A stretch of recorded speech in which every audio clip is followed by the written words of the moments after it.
We are going. The history of this agency is marked with broken barriers, once viewed as impossible, with science fiction turned reality, with innovations that have spun industries all their own, and with demonstrations of peace for all humankind. We soar in the skies of our home planet. We maintain a human presence just outside of gravity, and we touch points all across the solar system and beyond.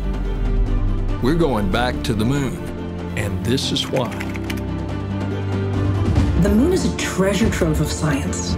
It holds opportunities for us to make discoveries about our home planet, about our sun, and about our solar system. The wealth of knowledge to be gleaned from the moon will inspire a new generation of thought and action. Without fail, every major program and mission NASA has invested in has led to technologies and capabilities that have shaped our culture. The breakthroughs of the Artemis era will define our generation and the generations to follow. The tens of thousands of jobs associated with propelling us to the moon today are just the beginning of a lunar economy that will see hundreds of thousands of new jobs develop around the world. This is not an ambition of one entity or one country. The exploration of the moon is a shared effort, woven together by a desire for the greater good. Why the moon?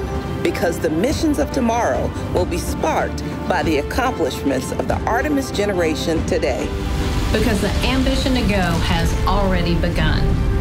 And because Mars is calling. We need to learn what it takes to establish a community on another cosmic shore. So let's camp close before pushing out. And so, we go to the moon now, not as a series of isolated missions,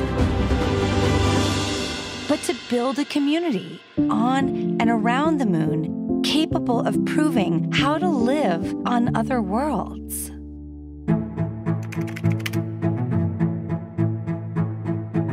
We'll use the lessons from more than 50 years of peaceful exploration to send a new generation to the lunar surface to stay. We will anchor our efforts on the lunar South Pole to establish the Artemis Base Camp, positioning us for long-term science and exploration of the lunar surface. We will prove what it takes to assemble a complex ship in deep space. We will perfect descending down to and returning from a distant surface. We will learn how humans can survive and thrive in a partial gravity environment. With improved spacesuit designs, mobile habitats, and with reconnaissance robots pre-positioning and relocating supplies. We will learn how to utilize the resources we find on these other worlds, starting with finding water ice and purifying it to drinkable water. And refining that into hydrogen for fuel and oxygen to breathe. We will establish fission power plants on the surface of the moon, capable of supporting a growing community of efforts.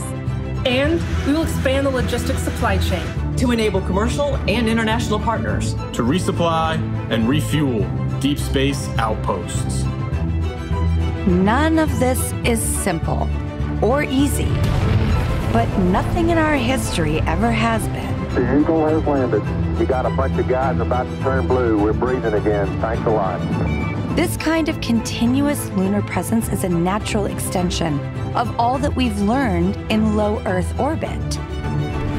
And what we will accomplish there will ensure the monumental missions to Mars are within reach. As we ready the launch of the first Artemis mission, and as commercial companies ready their lunar landers for the first private payload deliveries, we have already begun to take the next step.